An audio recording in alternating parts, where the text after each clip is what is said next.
Right guys, it's the Edge Shed, and turning around here you'll see something else, this.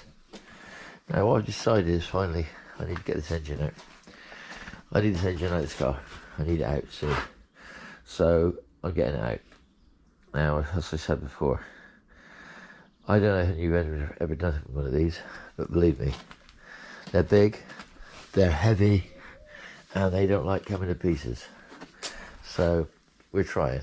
Anyway, I think once we get the radiator out of it, and we get whatever we can do with the exhaust downpipes, we're going to get up in the air obviously, but I think once that comes out then it shouldn't be too bad, because obviously I've got to be back to its original configuration, which is a bit of a pain. And obviously a lot of this wiring is where they had that petrol fire. The wiring's goosed, or it's boost, so we'll just keep plodding on. I'm not a great lover of V12s, I never have been, don't know why. But I do like the old manual XJSs, so we're gonna put it back to stock configuration, and then we'll see if we put it back to stock. We'll see whether we can get it to run. If we can, we can. If we can't, well, that's maybe it's up for sale. It's one that's got to go.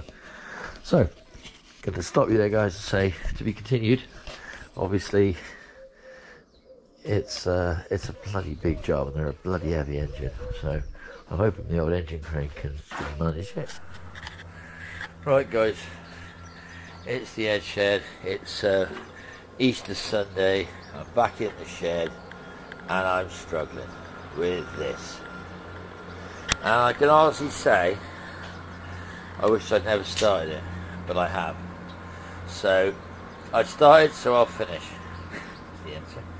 I've been pretty well up to now, trying to keep the oil that's flowing freely from it like juices in captivity. So, as you can see, the next job is the exhaust manifolds. Most of the sort of crappy stuff is disconnected, but I don't think the engine will come out without some, possibly the steering rack dropping. I think this rack's got to drop, so that's the other option. Also, I'm tempted to say that if I drop the rack, I'm also tempted to say maybe I should drop the front subframe. Subframe is actually like really good, but it's just a bit, it's got a bit of surface corrosion on it.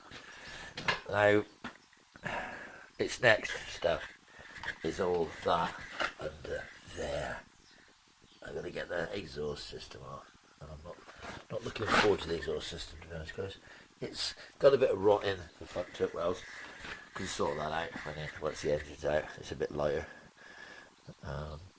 Obviously that engine is completely the wrong one anyway, so it doesn't really matter, but that engine actually looked to be in pretty good condition. So, and the gearbox looks to be reconditioned, so there are some silver linings on this, I hope. I was saying, whether this gets edited, I don't know, but every car I got goes in sort of fits and starts of, it's either all water leaks, it's either all heaters don't work, it's either cooling fans don't work, carburation. All the cars suffer from the same thing at the same time. So at the moment it's been engine removal week. So I've had the engine removal from the old turd, the XJ13 replica. I've had this engine to come out. I've got the Jaguar project engine in, which I've got, and I've got the bits and pieces which I've been sort of finding. I need to get some fiberglass because I've got to fix the rear bumper for the Aston. I sunk to my fuel tank, but as I said, it's easy to sort of say, oh yeah, well, but no, it's not 1,000 a day. So we've been having a bit of a sort of thing, and obviously the old go-kart is taking out a bit of time, as the go-kart is now buried over the back there. And as you can see by the go-kart, we're getting rear discs. We've got a mod, but I want to get this thing. I can't. The problem I've got is I was going to put it up in the air and then work under it. The trouble is this car is not exactly sitting very good on the ramp because of the weight of the car. So the car's probably better onto its wheels. So I've got to go back with the car anyway, which is another problem because I can't get it to go back because I can't get the engine out from where I am. So I mean, I was sort of, people said, oh, well, what you do is you put something under the engine and then you undo it all, drop the subframe, and then you let the engine and gearbox fall out of the bottom of the car along with the subframe. and then you use the engine crane to lift the car off of it and then get the engine out. So that might be the way to go for some ideas. I don't know.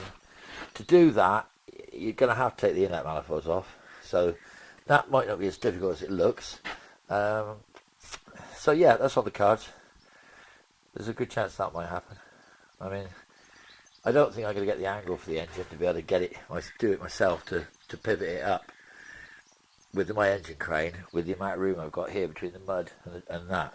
And if I let the car down, then I don't think you got the angle, because I think the sump is right up against the actual steering rack. So maybe the rack's got to come out. The problem I'm having is everything is oily and greasy. If I wear the blue gloves, they just break to pieces. If I wear the heavy gloves, I can't actually feel what I'm doing. So I'm sort of suffering glove failure, which means I'm not wearing them, which means my hands are getting covered in oil and I can't get them clean. It's coated in the pores. So it's going to take a while. I'll have to mix a load of sand and cement or something. That'll get them clean. But yeah, so as I said, that's just an update to show you what I've been doing. It's not like I don't do anything. I mean, fortunately, she actually, a lot of stuff's just unbolted without any problem. I've not had any major catastrophic problems. Oh, touch the bloody wood quickly. So we're going to keep at it. We've obviously got some magnets to help us now. We've just had a fresh delivery, so that'll be slowly paced during the day. And then, like I said, that'll be it. Late night, shower, get up early, start again. Rinse, repeat. Yeah, talk to you soon. Bye for now.